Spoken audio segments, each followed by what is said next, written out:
欢迎来到热点新闻频道，请订阅并关注以获取最新资讯。邓为主动破箱换路人缘，是明智还是冒险？他怎么变丑了？和好 man 好性感，这两条极端评论同时出现在邓为花语少年吧墨西哥路透的评论区里。画面里的他，下颌铺着细碎胡茬，反戴棒球帽，穿着随意，跟长相思里那个白衣胜雪、清冷温润的涂山璟判若两人。有人喊着滤镜碎了，有人直呼这才是真实的大帅哥。舆论分裂得毫不含糊。从2023年凭借涂山璟一脚踩进流量阵营，到如今在综艺里顶着两撇假胡子演洪世贤，邓为的这条路走得既不像标准答案，也不像躺平摆烂，更像是他主动给自己的人生剧本按下了切换键，形象裂变，从仙气到烟火气的具象化演绎。先看两组画面，第一组是2023年《长相思》里的涂山璟，温润如玉，深情隐忍，一袭白衣往那一站，就是古偶观众心里白月光的标配模板。靠这个角色，邓为从横店最帅的胡胡直接跳进了流量赛道，微博粉丝从100万飙升至1000万，一举一动都开始被放大镜审视。第二组是花少吧里的邓为，出发时拎着6袋迪奥礼盒送给全团嘉宾，大方又体面。录制期间默默搬行李、清点物件，走在队伍后侧兜底。小剧场环节，他反戴棒球帽，自己动手画上小胡子，跟林依晨、王可即兴飙戏。演到一半被2位姐姐的修罗场吓得一脸茫然，口型疑似说着什么时候，被网友封为花少版洪世贤。他甚至在凌晨发布预告短片，自导自演墨西哥风云，贡献了把真相留在墨西哥这种搞笑名场面。粉丝的反应也是分裂的，一部分人喊反差感拉满，喜剧天赋彻底暴露，把茫然表情截成表情包病毒式传播；另一部分人则惋惜仙气没了，为什么要这样折腾？但路人的评价反而更统一，从细节见人品、搬行李、送礼物、下意识保护工作人员，到反差萌跳舞动作笨拙却认真。邓为在综艺里展示的那个不完美但真实的自己，似乎比古装剧里端着仙气飘飘的样子更容易让人产生好感。这背后其实是一场心理博弈，是艺人团队对固粉与破圈的权衡，还是邓为本人的性格使然？从他在节目里素颜跳水、不修边幅、主动画胡子搞怪的一系列操作来看，大概率是两者兼有。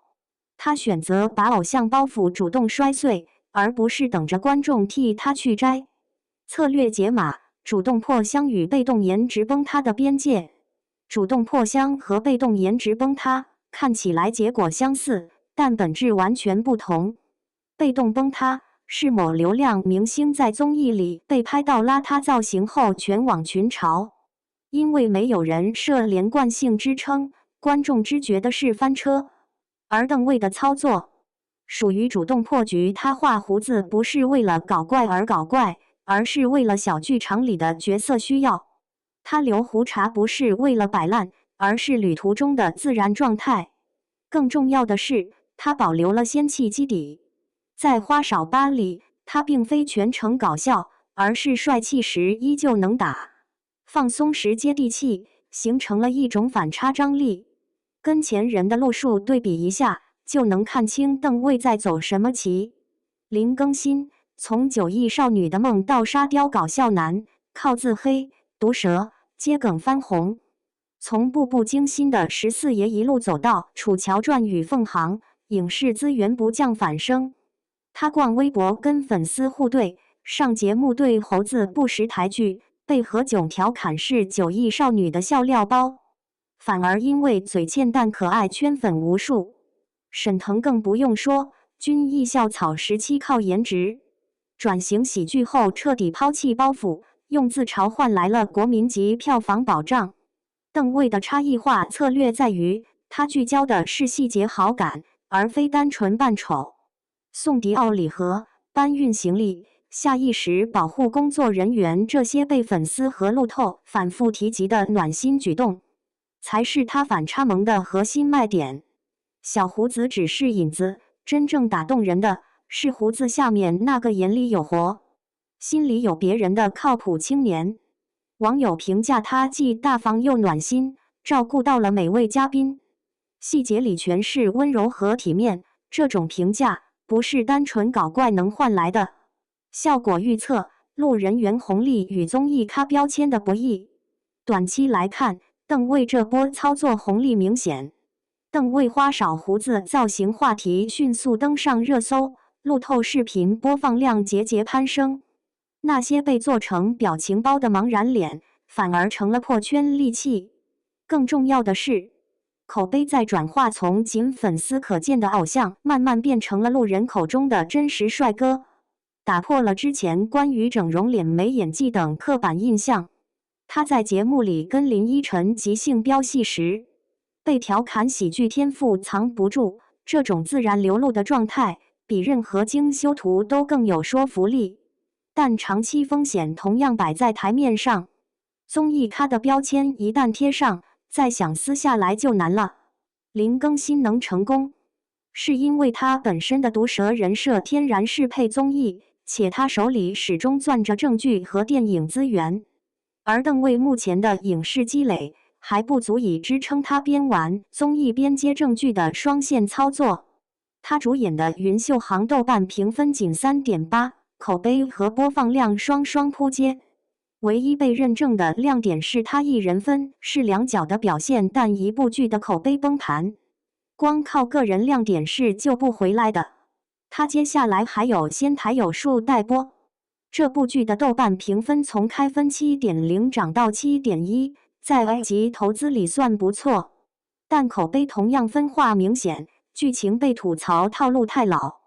所以关键变量在于邓卫能否在综艺热度之后接住匹配的影视资源。综艺是一把双刃剑，用好了能撬动头部项目，拓宽戏路；用不好就会被观众定型为谐星。看剧时满脑子都是他搞笑的影子，他需要控制综艺曝光频率，保留仙气人设作为差异化标签，避免全面谐星化。说到底，邓卫在花少8里的这场冒险，本质上是对演员与观众关系的一次重塑，从被仰望的仙气到被喜欢的真实。他主动打破偶像的壳，用真实感换来了路人缘，用不完美换来了可爱。但这条路能走多远，取决于他能不能在综艺带来的热度窗口期里，用作品证明自己不只是个搞笑男。你觉得邓卫在综艺里自毁形象是明智之举吗？这种真实感又能维持多久？